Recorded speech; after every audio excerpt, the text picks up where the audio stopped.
За тэгээд 2025 оны гүйцэтгэлийн тайланг ингээд нэг аргалсан болол өнгөрөөж ин да тэгээд.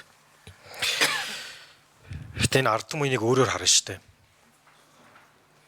Өнөөдөр тэгэл одоо би яг хүснэгт 5-ыг харж байна л та. Яамдоо төгсдөгөө 72-оос 97% гүйцэтгэлтэй гэж үнэлээл. Аймгийн 21 аймгийн засаг даргын тамгын газар нийслэлтэйгээ дунджаар өөрсдөө 90% гэж үнэлээд ард түмний амьдрал яг 97% сайжирсан уу? Энд дээр олон нийт өөрсдөө дүнгээ тавина л та. Тэгэхээр энэ улсын хурлын зүгээс ч гэсэн хууль батлах, тогтоол батлах ажлын 50%. Буцаад баталсан хууль тогтоолын хэрэгжилтийг одоо энэ тайланг авч хэлцэх, энэний мөрөөр авч хэрэгжүүлэх арга хэмжээнд дээр хяналт тавих. Энэ бол бас ажлын 50% байх ёстой. Энэ 50% бол сүүлийн 35 жилийн турш орхигдож ирсэн. Өнөөдөр ингээд бүхэл бүтэн жилийн улсын хурлын шийдвэрийн биелэлтийг өнөөдөр ингээл өнгөрөөж штт. Яг ийм учраас бидний баталсан зөвлөд амьдрал дээр хүрсэн дээр хэрэгжихгүй.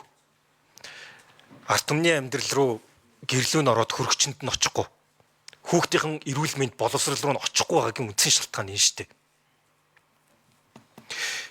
Энийг ерэн цогцоор нь өөрчилж янзлах зайлшгүй шаардлага тулгарсан байна гэж өнөөдөр харлаа. Улсын хурлын хян шалгалтын тухай хуулийг харлаа. Улсын хурлын энэ шийдвэрийн биелэлтийг зохицуулах одоо зүйл заалтан дээр зөвхөн хугацааны зүйл тавьсан байна. 15 хоногийн дотор өгнө. 15 хоногийн дотор хилэлцэн. Яг тэгэхээр энэ улсын хурлын гаргаж байгаа шийдвэрийн биелэлт буцаад яг үндэ хэлэхэд ард түмэнд тавигдах хэрэгтэй байхгүй. Олон нийтэд тавигдах хэрэгтэй. Татвар төлөгчдөд та бүхний авсан бидний одоо гүйцэтгэх засаглал аваад захин зарцуулсан улсын хурлаас та бүхнийг төлөөж гаргасан энэ шийдвэрүүд хэрхэн биелснийг нь бид нар өөрсдөд нь тайлагнах аль нь үүрэгтэй шүү. Тэгэхээр энэ бол ер нь яг өнөөдөр биш л дээ тэгээд үе ингээл аргалж явсан асуудлын нэг байгаа. Энийг цаашдаа ингэж юусоо аргалж явж болохгүй.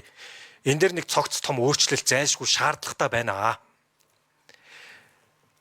Улс төрийн албан тушаалтан бол яг энэ асуудлыг хийн бодлогоо хэрэгжүүлнэ гэдэг чиг үүргээр бас гүйцэтгэх засаглал томилогдож ажилтдаг.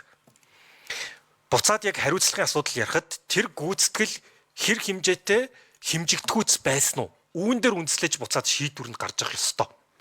Тэгэхээр тэр шийдвэр нь буцаад иймэрхүү биелэлттэй өөрсдөө 87 97% гэд үнэлчихэр чинь тэгээд за сая улсын хурлын тамгын газраас хэлж штэ.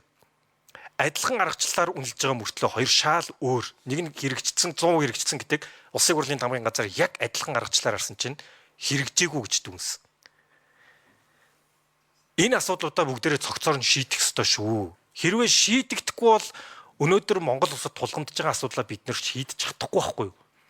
Энэ бүтэн тойргийнхоо хагасыг нь хийчихэд хагас нь ажиллахгүй болохоор чинь энэ дугуйчин цаашгаа өнгөрөхгүй шүү дээ.